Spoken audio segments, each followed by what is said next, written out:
So grab your hammock, sway to the tune, a cocktail of wisdom under the moon. She's got the answers, a touch of flair, life's big questions handled with care. Life's big questions handled with care. Where you're meant to be, it's where you're meant to be.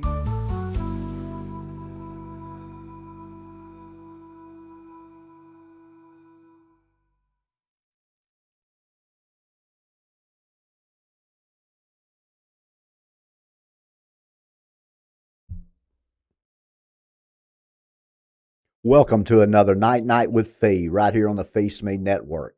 I certainly appreciate you guys tuning in on this Friday night.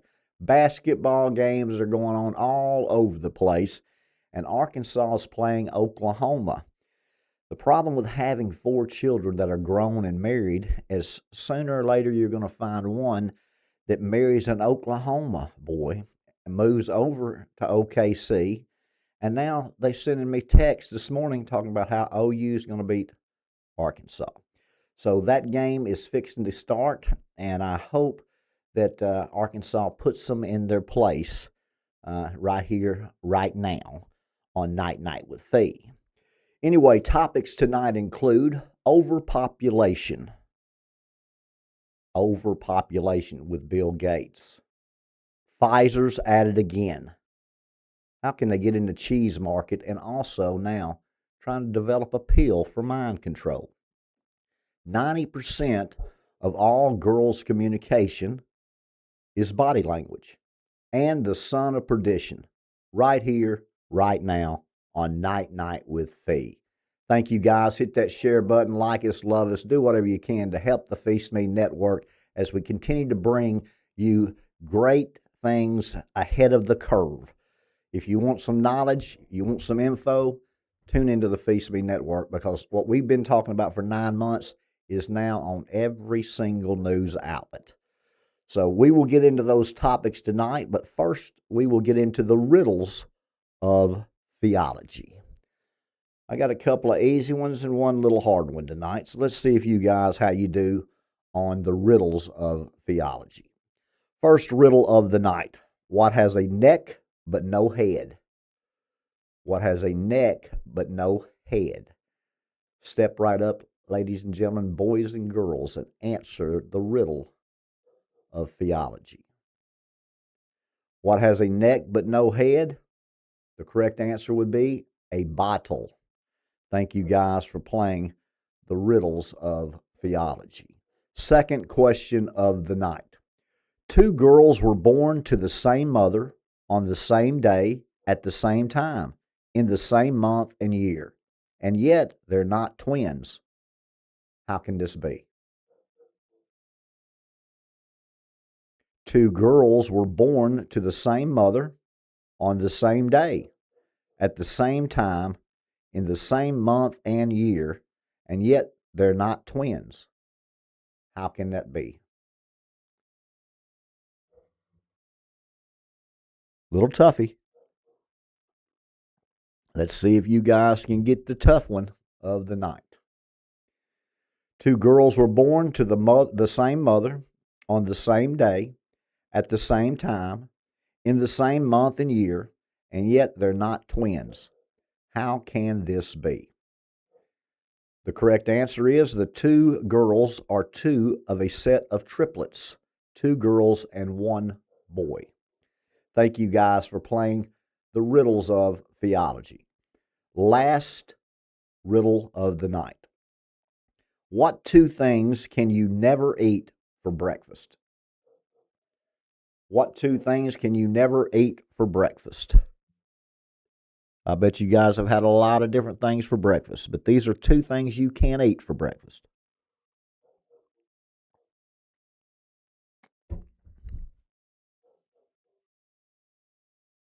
Last time around.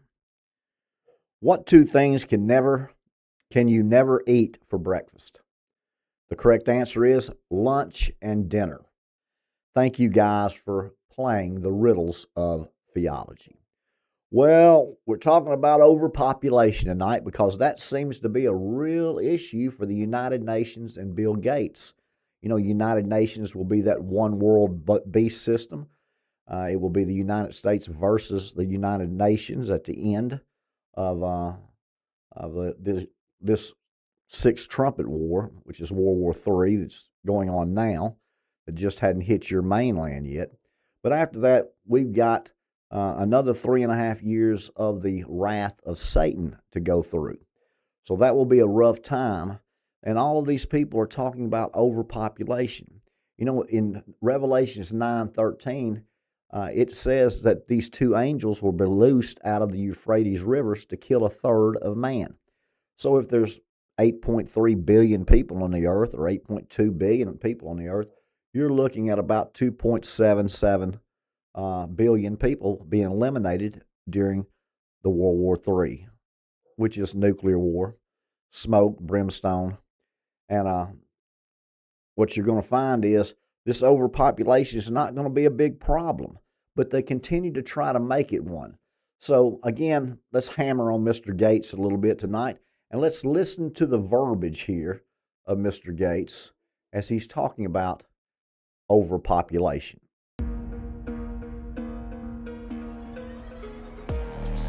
Now, the world today has 6.8 billion people. That's headed up to about 9 billion. Now, if we do a really great job on new vaccines, healthcare, reproductive health services, we could look. Did you hear that? Vaccines, reproductive health care. That's what those vaccines are doing. Lower that by perhaps 10 or 15%. Let's go again.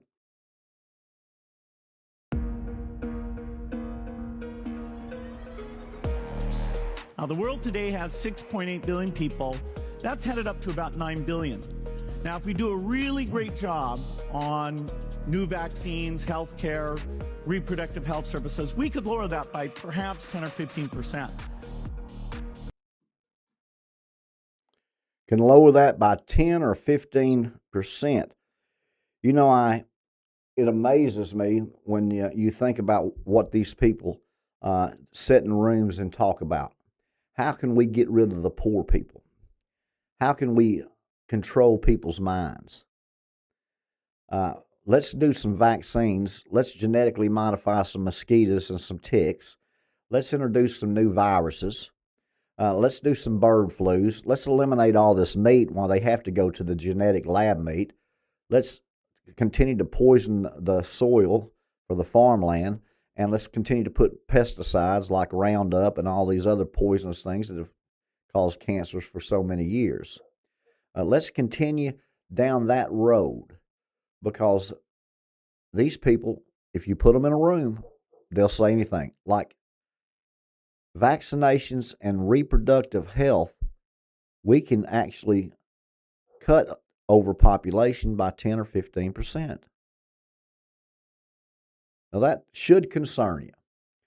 But let's take a look at another clip that I think you might be interested in too, because this has a little bit more to do with vaccinations. It is the unvaccinated who are the problem. The truth. Maybe they should be shamed, but the unvaccinated. It's time to start blaming the unvaccinated folks, not the regular folks. We can't trust the unvaccinated. The unvaccinated, a group that includes children and people acting like children. When are we going to stop putting up with the idiots in this country and just say, it's mandatory to get vaccinated? Oh, you can't shame them. You can't call them stupid. You can't call them silly. Yes, they are. Those who are not vaccinated will end up paying the price. The unvaccinated should be taxed. They should pay more for health care. We need to start looking at the choice to remain unvaccinated the same as we look at driving while intoxicated. Really, the only people dying are the unvaccinated. And for those of you spreading misinformation, shame on you. We've got to shun folks. We've got to shun people into getting... To shun those that refuse to get vaccinated. The unvaccinated people have put us in the position that we're in now, and it is not a good place. You got to start telling people, if you don't get vaccinated, you can't come into this office or this place of business. If you don't get vaccinated, you can't come to work. Well, what do we have here?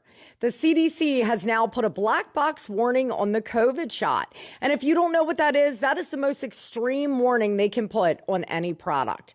Now, for the people that were forced to get this shot from their employers and their family, we are truly praying for your health. And I have lots of videos on ways to remove spike proteins and prevent myocarditis and all of the other negative things surrounding this shot. Now, to the people that shamed us and shunned us and belittled us and ridiculed us and called us Nazis and wanted to put us on islands because we didn't want to inject ourselves with poison, who's laughing now? We're not the ones dropping dead. That's been you guys all along.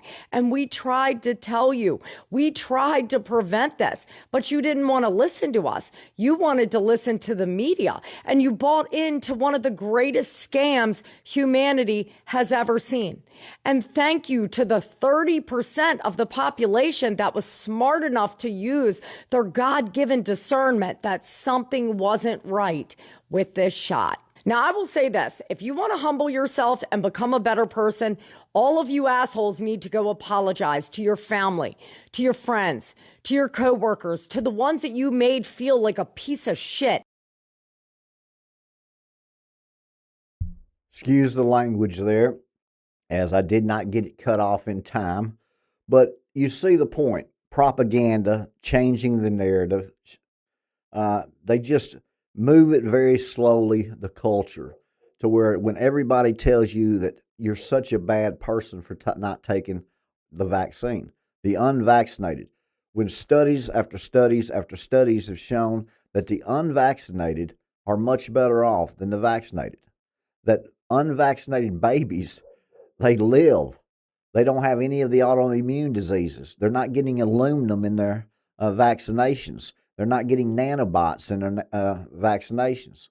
I heard a report today that they're actually over in Kenya, that they're actually chipping right now babies when they're born, putting that chip in them. Over in Africa, they tend to do a lot of things, a lot of trials over there with those poor folks in Africa. It breaks my heart that they want to use that, human trials. There was one indication that they did one trial and it killed 135 children. Now, whether that's documented or not, there's a lot of reports out there. But I have done enough research in it to know that the vaccinated folks are at a much higher risk of almost every disease, almost every cancer, including turbo cancers. So there is no reason for you to ever believe when people talk about you need to get vaccinated for this or you need to get vaccinated for that, because 30% of the people out there had enough sense not to get vaccinated. Me, on the other hand, I knew all about vaccinations and was terminally ill and took the vaccination. If I'd have just waited about another 3 months, I'd have known not to ever take it. But I've taken it. So I'm not one of those bright 30%, although I was very aware of what was going on at the time. I weighed the risk and I made the wrong choice. But some people didn't have a choice. They were either going to lose their job, they couldn't work in the hospitals, or they couldn't work for the city or the state governments. There's lots of different corporations out there that made their folks get vaccinated. And for that reason, I don't think you're going to find any recourse for you, because they were given Pfizer and the other one, I think it was Johnson & Johnson, they were given immunity. So no matter how many folks die, which I think now it's over 16 million, that there's nothing they can do for them. Now, there is a court over in Europe that is trying their best. I believe it's Denmark. I'll read it here in a minute. That they're trying to get the Pfizer CEO and Bill Gates to come in there and explain how they misled and told folks they had to take this vaccination for the overall health of their country and the world in order for everybody to be vaccinated. But we're out of the World Health Organization now because of Donald Trump. I can tell you that that's one of the best things he's done. Another great thing he's done is with Planned Parenthood, shutting a lot of those doors nationwide. And now he's in a mess where they thought they were going to go in and take care of Iran here in a matter of weeks. And now things have changed, and you can hear the narrative change. You can hear him now talk about 5 months. You can now talk about other aircraft carriers going over to the Middle East, Marines going over to the Middle East, because as I talked to you guys earlier this week about the Strait of Hormuz, is going to cripple the world economy. I talked to you about how tankers were charging 216% more just to carry the oil now. That natural gas was up over 106%. Oil only up 20%. And you're going to find that the longer that Iran continues to shut that strait, the world's economy, the supply chains are going to suffer tremendously. And that's their game plan. Now you've got reports that Israel is just being bombarded everywhere, mostly Tel Aviv, but everywhere in Israel, with the exception of Jerusalem. Remember that 2 of the top 5 holy sites for the Islamic people, are on that Temple Mount. So, Mount Moriah. So I think what you're going to look at here is Jerusalem's pretty safe. And as I've told you, the last 3.5 years, Jerusalem will be the safest place on the earth, because you don't have the whole world trying to come down on Jerusalem and still not being able to do it at the Battle of Armageddon. Remember, at the Battle of Armageddon, the Euphrates River dries up where the kings can come down. My Lord will put that in their mind. And as they come down, then my Lord will come back at the Battle of Armageddon and will mop the floor with them. But it's going to look like that we're losing the whole time. So let's get into some of what you would call false information when it comes to overpopulation. As of 2024, the world population is estimated at 8.2 billion. Fertility trends. The global fertility rate has fallen to 2.25 live births per woman, down from 3.3 in the 1990s. They have designed these vaccinations for the last 20 years that any of these kids that are now 25 and 30, they're having a real difficult time getting pregnant because of these vaccinations, because of the food, because of the synthetic medicines that people are putting them on, because of all these chronic diseases. All of this is just directly back to the vaccinations, which was to control overpopulation. They knocked out a quick 16 million pretty quick, didn't they? And as time continues to go on and those little nanobots continue to replicate inside your body, you're going to find there's going to be a whole lot more illnesses, problems, sudden deaths. So what they've already done to us is going to be a difficult chore for us to try to get back to normal. It's almost past the point of no return. So you got your current status at 8.2 billion in 2024. You've got fertility rates down to 2.25 live births, down from 3.3 in the 1990s. Regional shifts. More than 60 countries, including China and Japan, have already seen their populations peak. Conversely, some Saharan African populations is expected to nearly triple by the end of the century. Triple by the end of the century. So you can see why Mr. Gates might want to go over there with all of those poor people, as he says. How can we get rid of the poor people? Well, the vaccinations and women's health reproductive situations will take care of that. So they went over there and did some real damage with Mr. Gates' foundation in Africa. The paradox of saving lives. Mr. Gates argues that improving health care, including vaccines, actually slows population growth. Yeah. When parents are confident their children will survive to adulthood, they naturally choose to have smaller families. Well, that is a paradox right there, a paradox of saving lives. Let's vaccinate these folks. That way they'll know that their kids are going to reach adulthood, so they'll have less children. Now, how many of you parents out there, mothers and fathers, when you have a child or you want to see how many children you want to have, say, well, you know, if we have 3, we got a better chance of at least 2 of them reaching adulthood. You know, if we take these vaccinations, we'll limit the amount of children people can have. You know, China is overpopulated. You know, Japan's a very small land mass, and they at one point they had lots and lots of children. But now, as you can already tell, that trend's been going down since China pretty much just told them, if you have more than one child, you're going to be in serious trouble. And they've got their 6G up. They've got they're inside the body and outside over there in China already. And the UK is, I mean, those folks over there are fighting it tooth and nail. But they're still getting it done. Remember, the United Nations will be headquartered in Europe. So the United Kingdom is that lion and the mouth of the lion. So you can see that a lot of things will be spoken out of there first when it comes to this end time, one world beast, United Nations. Focus on Africa. Gates warned that rapid population growth in Africa's poorest countries, specifically Nigeria and the Democratic Republic of Congo, could stall progress in reducing global poverty. He thinks it might slow the progress down for reducing global poverty.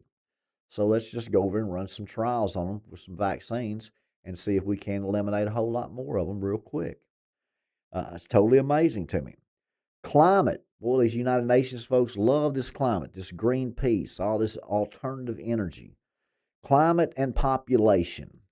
In his 2010 TED talk, Gates noted that if healthcare and reproductive services were optimized, the projected 9 billion population could be lowered by 10 to 15%, thereby reducing future carbon emissions. They're worried about those carbon emissions, aren't they? We need to reduce those carbon emissions. So how are all those poor folks in Africa, what are they doing? How are they living that's causing so much problem with carbon emissions? Can we explain that to me? I mean, do they have 2 cars a family over there? Or do they have huge factories with smokestacks?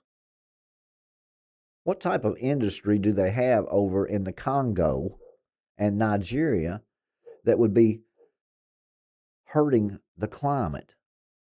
So we need to really be concerned with Africa because we don't want to have them hurt us in our reducing our carbon emissions.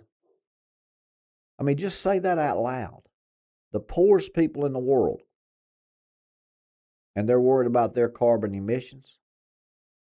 When in the United States of America, if we've got 4 kids over the age of 16, a wife and a husband, most families have got 6 cars.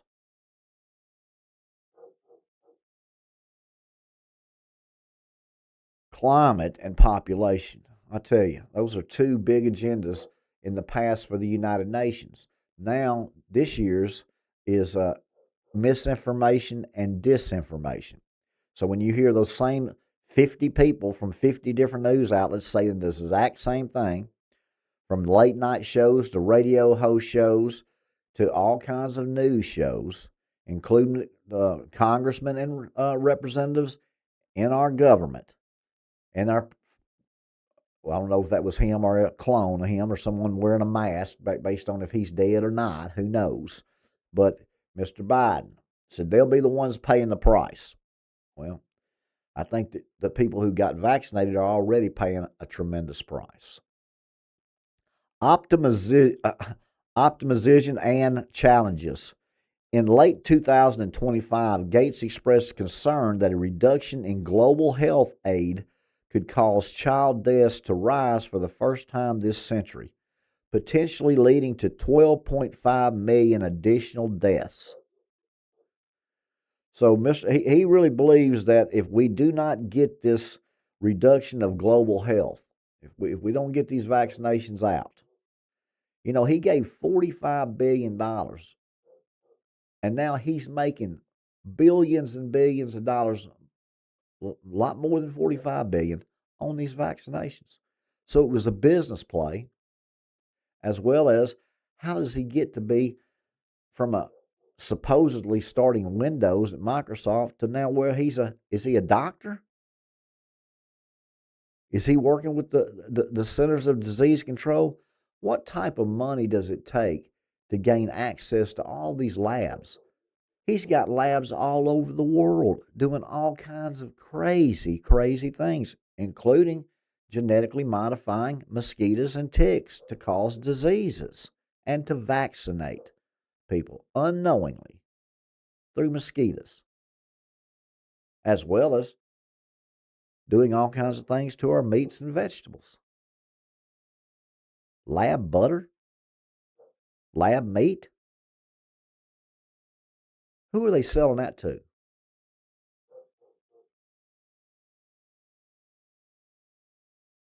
Unbelievable. Well, Pfizer's doing it again. They're at it again.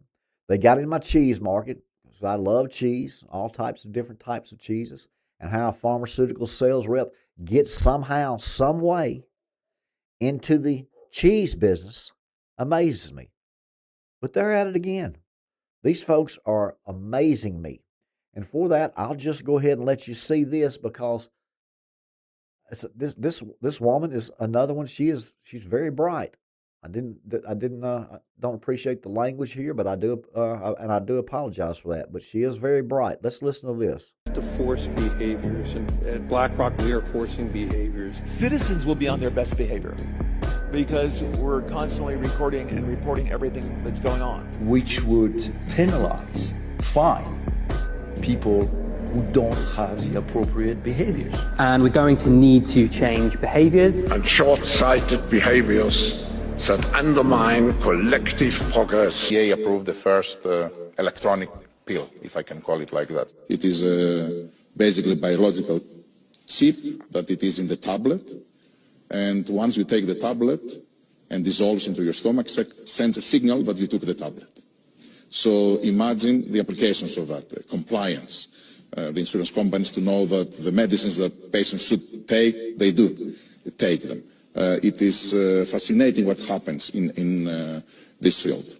Now, isn't it interesting that it appears it's not a conspiracy that your mind could be controlled with a vaccine or a pill or anything else they want to put in your body? And as you heard them say from BlackRock, they want very well-behaved humans, and they also want to monitor your health for some reason.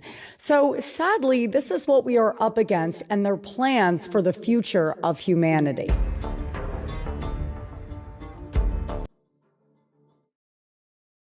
Health Primitive, if you would like to see her podcast.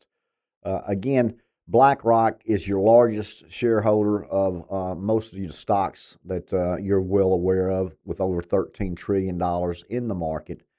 And Mr. Fink there is the co-chair of the United Nations. So when I tell you that when that market drops, it's going to really, really crash. It'll be make 1929 look really, really just easy compared to what they're going to do. They're going to wipe $50 trillion off of the books at one time. And it's coming. It's just not coming quite yet. But I'll let you know, I'll be ahead of the curve because I know when it's coming. And we should be prepared to buy silver. We should be prepared to buy gold. And we should be prepared to short the market. Remember, though, you want to get out a little early, because if you can't get out, no matter how many millions of dollars you have on that screen and in that digital account, when it goes off, when it comes back on, you're looking at them giving you basic income. As Elon Musk said today on a clip that I saw, working will be optional, much like playing sports or playing video games. With AI robotics, they will be able to eliminate employees. What a crazy world you live in. A crazy world. Old Pfizer got in the cheese business. Now this was 2016, so I try to show you some old things because now they're advanced. Now remember, that was 2016. At 2030, they're going to have all this done. And the only way they get there is this world war, when a third of mankind is eliminated. That makes people sign up. And when they get this 6G rolled out, they've got you. Right now, you're in a digital cage you can't see with 5G. But with 6G, they're going right through your skin. Scary. With what math and science has been able to, the advances that they've had in the last 50 years. Because they're 25, 30 years ahead of you right now that they're not even talking about in open forums. A Dutch judge rules that Bill Gates and the CEO of Pfizer must face legal proceedings in the Netherlands as plaintiffs demand the truth about alleged deadly mRNA side effects. The ruling, a Dutch court affirms jurisdiction to hear the case against Bill Gates and Pfizer's Albert Bourla. The accusation, plaintiffs allege the public was misled about the safety of mRNA vaccines. They were safe and effective. The stakes, a high-profile civil battle demanding accountability for alleged vaccine injuries. And now Pfizer's got a pill that when you take, it's ingested. Then it will be able to keep you under compliance, under control, where you will be obedient to them. That's what they said. That's the United Nations for you. I've told you many times, just put them in a room and let them talk. The things they say are absolutely insane. Well, let's talk about 90% of girls' communications being body language. You know, I've always told you guys that in any type of communication, that if you can read body language, if you'll make the eye contact, you don't want to go into a room blind. You want to make that connection. You want to have some social skills, some relationship skills. And if you will be able to read the body language, the tenseness in their shoulders, whether they're looking over your shoulder or making eye contact with you, do you have their attention? Or are that you just someone that's standing in the way, a bystander, until they wants to find somebody to play? Those are things that you'll have to look at. But I wrote down some that ought to be pretty easy for you guys to follow. 90% of girls' communication is body language. Number one, she fixes her hair when you enter the room. She became aware of you instantly. If you walk into a room and you see somebody flip their hair or fix their hair or adjust their clothes, they've already recognized that you're there. They're wanting to make sure that they are grooming themselves for their appearance, if that makes sense to you guys. Number two, she crosses her legs toward you instead of away from you. That's where her body reacts before her mind does. So if you're sitting there in a group and she positions herself towards you, slants herself towards you, her bottom half where her toes or feet are facing, that is a body language sign that she is paying attention, and that her body chooses you before her brain did. Number three, she teases you in front of others. That is a playful tease when attention from you matters more than humility. So if you get teased in a group from young ladies, it's not always bad. A lot of times they will test you, they'll bait you. If they are excited about spending time with you, or you've piqued their interest, They will give you some real games to play. If you lean in too close, you've killed that attraction. If you pull back, she knows you don't have the confidence. So it's always good just to stay steady and calm and always be slow to react. Time is on your side. Silence is great. Silence builds tension. So don't be in a rush to talk real fast or to lean in or, hey, she gave me a sign, a green light that she likes me, and just cover her, smother her. You want to be able to recognize that from a body language standpoint, but you don't want to react too quickly. And you certainly don't want to pull back as if, oh my goodness, I wasn't expecting that, because that tells her right there that you're not prepared for what the encounter that she had for you. So always remember that if she crosses her legs towards you, her body chose you before her brain did. And if she teases you in front of others, attention from you matters more than pride. Number 4, she maintains eye contact, then looks down. That is confidence from the outside, but softness on the inside. Yeah, if you've ever visited and you'll see a girl lean back and kind of smile and bat her eyes and then kind of look down, that is just a normal test that they will do to see your reaction. Again, don't overreact. Just pause and keep on that straight line if you can do that. She mirrors your movements unconsciously. A lot of times when you start spending time with people, they will start mimicking you, mirroring you, whether it's your verbiage, your sayings, the way you act, the way you walk. There'll be certain things that they'll be able to kind of make sure that they're in that same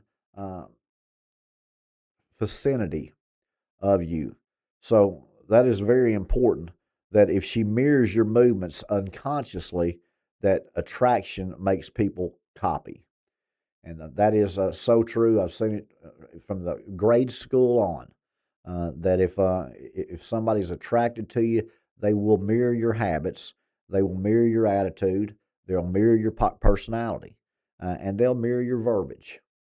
So that's a telltale right off the bat. She replies fast but acts busy. So she wants you, but she doesn't want the pressure. So she's going to react fast to you, basically because she doesn't want to feel that pressure. She'd rather have a quick answer and move right on. Because if she replies to you real fast, especially on text, if you're not in a relationship where you spent time with one another for a while, and she starts answering your text rapid fire, she's more interested in connecting than she is worrying about the pressure, if that makes sense to you. She touches your arm while laughing. A lot of times they'll touch your shoulder, they'll touch your arm, they'll touch your wrist, they'll touch your hand, they'll slap you on the leg. That is basically that's a touch to see how you react. It doesn't put her out on a limb. It doesn't embarrass her. If you reject that or something, then she knows right off the bat. But if she touches your arm while laughing, she's testing comfort without risking rejection. If that makes sense to you guys. She is testing comfort without risking rejection. In men and women in new relationships, they'll almost always want to see again if you're comfortable around her, and she doesn't want to do something that you would react to where she felt rejected. So it's a very easy way to where you just lean over and touch her or laugh or slap your shoulder or touch your arm. It's very innocent, but it lets her know right off the bat where she stands with you and how your attitude is and your confidence level is. She watches your reaction when she talks to other guys because she wants to see if you're invested. She wants to see. She wants to measure how much your jealousy is. If you don't care that she's flirting with other guys, then that's not a big deal to you. She knows where you stand, and a lot of times when you are early on, that's the right way for your guys to act, because if you get too overjealous too quick, then that's going to make you look bad too. But now, if you've been going out for months and months and she's still doing that, she's either doesn't know how to act or she's not committed, one of the two. So again, she will play that jealousy card on you. She'll always let you think there's other folks interested to see how interested you are. And remember, most women and girls, they don't leave a relationship until they have somebody else. They don't like to be alone, so they've always got somebody on the batter's box. So when somebody gets out of the batter's box, they're out. They've got somebody right there on that on deck circle. So that's the key when it comes to just starting relationships. After you're in one, you don't need to put up with that. But she watches your reaction when she's talking to other guys. She definitely is. And last but not least, she goes quiet around you sometimes. You'll see that push-pull. You'll see her get really excited and happy and really giving you all of the looks and love to give you all those green lights. Then all of a sudden she'll be quiet or she'll pull back. And what is she testing you on there? She's wanting to know if your feelings are louder than your words. So a lot of times people can laugh and joke and have a great time in a group setting and everybody's having fun. It's a great positive experience. But then if you're one-on-one, it's a different vibe. It's a different environment. So always know and have your relation skills ready for when you're meeting new people, or you're in a new relationship, or you're in a relationship of 3 or 4 or 5 months. Always be able to adjust and understand that 90% of communication is body language. Well, let's talk about the son of perdition, because the son of perdition is, in 2 Thessalonians 2, 1 through 4, is the Antichrist that's going to stand in that third temple that they haven't built yet. So right now you've got a Middle Eastern war that has not yet gone to a global conflict, but it will. As you saw, a university today, isolated incident of terror, and a synagogue today. Those are just 2 separate incidences, and they will continue to spot up. They'll happen here or there until they want to have the big one. And the big one's coming, but right now we're at about 8 or 9 of those across the country. And you'll start seeing them a little more and more, especially as this war continues to rage. I mean, Iran is putting up some type of fight with the help, I'm sure, of Russia and China. But their country's been decimated, and their new Ayatollah is he's more strong and a straight line than his father. And when you kill the father and the mother and the wife and the baby, he doesn't like you. And so he's trying to usher in his Mahdi. And all of the Jewish people are trying to usher in their Messiah. It seems to me that everybody is ushering in their Messiah and their Mahdi, except Christians. And they're unaware that it's the season now, and Jesus is coming back in their lifetime. Every beginning has an end. Every book has an end. Every game has an end. And 2026 years, when's it going to end? 237, 2041? It's not going on forever. So you're looking, in my opinion, somewhere between 12 and 15 years. But that's certainly has nothing to do with my vision. That trying to help with my math skills and trying to figure out how long this World War III is going to happen, are going to continue before it is a global world war, which I told you the day before it started that it was fixing to start, and I told you the night it started it would be the Sixth Trumpet War, World War III. Nobody else was talking about that at that time. Well, now they are. Just like nobody else was talking about sleeper cells 9 months ago. Now they are. So stay at the Phee Smee Network, watch Night Night with Phee, and you'll stay ahead of the curve. Because I'm 100% when it comes to my Lord's vision, right out of the Word of God. Let's take a look at what this gentleman thinks is really going on in the Middle East. Right. So I actually don't say the real power base is Israel. What I say is that the real power base are a collection of secret societies that have an eschatological view of this war. And these secret societies include the Freemasons, which are now called the Rosicrucians and the Knights Templars. They include Jewish organizations called the Sephardim Frankists, who are embedded in religious movements called Shabbat Lubavitch. And then you have the Jesuits. You have a collection of secret societies. And they believe that a war in the Middle East would start a process that would culminate in the end times and the return of Jesus, the arrival of the Jewish Messiah, the building of a one world government. They have different eschatologies, but a lot of their time frames do align. Where they converge is that there has to be a war in the Middle East to kick things off.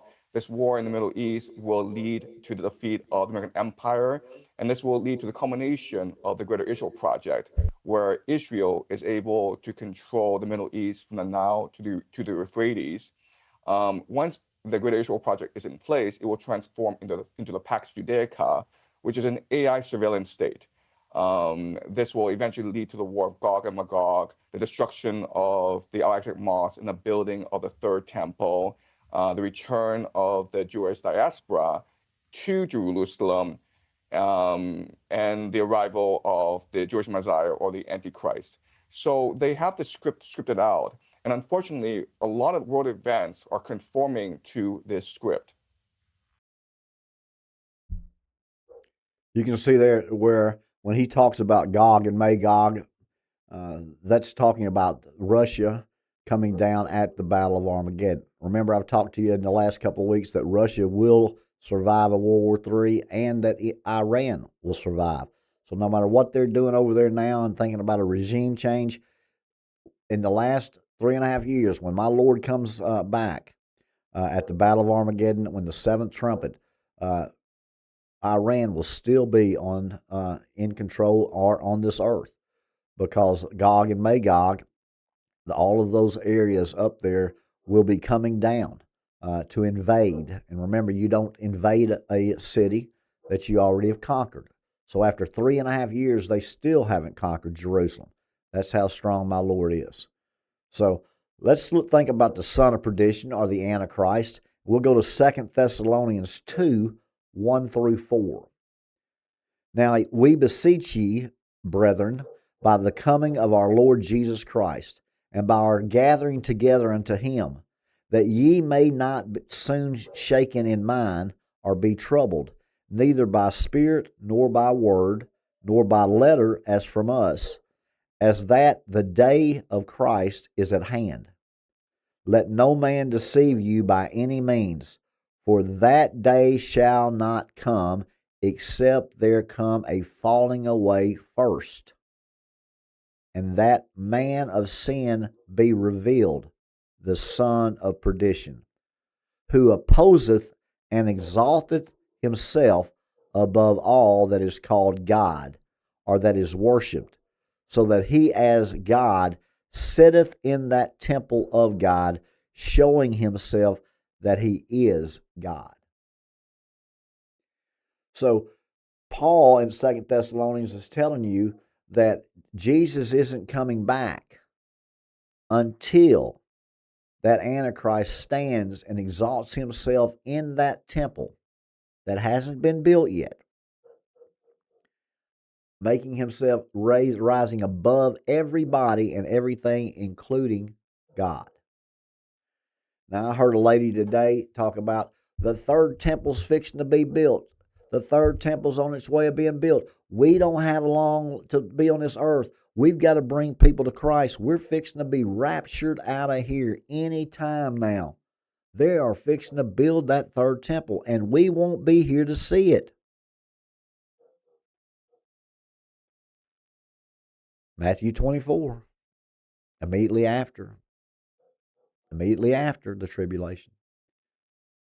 Jesus in Matthew 24 says, spoken by Daniel the prophet, the desolation of abomination. That's when that Antichrist will stand in that third temple. He will be coming right out of the European Union. He's the little horn coming out of the 10 horns. It will be the revised Holy Roman Empire, where politics and religion are one world government, one world religion. That's what you're looking at. So you're not going to be raptured out of here like 60% of the church believes. And my Lord, He's going to separate the wheat from the chaff. He told you in Matthew, Mark, Luke, and John that if those that save their lives will lose them. If you take that mark, if you pledge your allegiance to that Antichrist in order to buy, sell, eat, feed your kids, live, then you're going to save your life there on this earth, but you're going to lose it. And I have seen the first wrath of God. And if you take that mark, you will have sores pop all over your body. You will be smoking. You'll be burning. You won't be able to die. You'll be begging to die, tormented, begging to die. I have seen it. Do not take that mark. So the question is, they're chipping everybody. They're going to this 6G. They're going to this digital ID that's programmable. So it's going to be like COVID. Fighting, get this, don't get it. If you get it, you get these. If you don't get it, you're going to be, shunned, as they say. They're going to put a lot of pressure on what a lot of folks think are so-called Christians that will say, well, I'm going to go ahead and take it, feed my kids, keep my job, do anything I need to do, but I'll ask for forgiveness later on, and my Lord will forgive me. Don't get to that point. I would not go there. That is a bad game plan. Don't call that play, because those that are willing to lose their lives shall save them. And my Lord said, those that endure to the end shall be saved. Immediately after the tribulation, the sun will be darkened.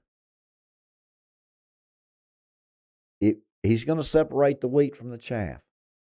And He doesn't care if you have a fire insurance policy. He wants to be your Lord and Savior. You need to make Him number one, because if He's in your top 5 or top 10, that's not good enough. And like I've told you guys, He was always in my top 5. I always had a healthy fear of my Lord. Never took His name in vain. Always had a real conscience, was a kind of just a sense of making sure that I could read people. I had always had a healthy fear of my Lord. But a lot of people don't. And a lot of people just think that He's a God of love and that He just wants great things. He's not going to send anybody to hell. But the same people that say that, the same people that say, show me in the Bible where you're supposed to fight. God is love. Well, it's all through the Bible where my Lord fights for His children. Well, my Lord's not going to deceive anybody. He can't look upon sin. He can't do this. Well, you hadn't read the Bible, because of war tactics. He lifted up Pharaoh for over 400 years just to be able to show him His awesome power. He is a jealous, angry God. When you have anything, any idol that you put in front of Him, and it's not a gold statue these days. It's 4.5 hours on the phone and no time to read the Bible. It's a basketball tournament where you spend 2 days, but you don't go to church. See, those are the golden idols that He's talking about. Anything that you put in front of Him. And Fee's done that for 58.5 years.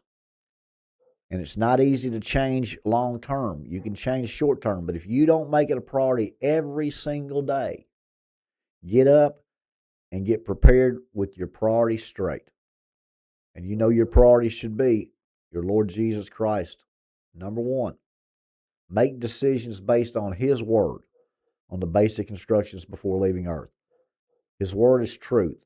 It was here before the foundation of the earth. And my Lord Jesus Christ is coming back in your generation.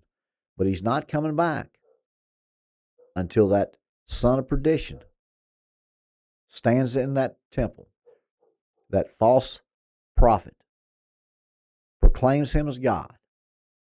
They exalt himself. They throw all kinds of miracles, rain fire from heaven. And so he's exalted himself in that temple as God. Then you got 3.5 years of the wrath of Satan, where they're coming to slay, kill, torture, imprison Christians, the elect, the saints. And you'll make a decision based on how your surroundings and environment is at that time. Because if you're not committed by then, you won't be committed. Because it's going to get real tough to be a Christian, folks. Everybody wants to live for Jesus until it costs them something. And you're living in the age, you didn't ask to be born in this age any more than I asked to have this vision. But on June the 24th, 2023, I had a vision. And when you were born in the age at the end of the book. Every game has an ending. And when that son of perdition stands in that temple and proclaims himself as God, throws down all miracles, 3.5 years of torture, slaying, imprisoning, killing the elect, the saints, the children of God. I do appreciate you guys tuning in to Night with Phee. Remember, no matter what you're doing, you're missing something. So let's make what we're doing worth what we're missing. And Night said to cricket, Night said to whale. Night crazy boy, night crazy girl, only time will tell. Only time will tell, guys. Have a great weekend. God bless you. Night. Feel the breeze, night with Phee, just you and me.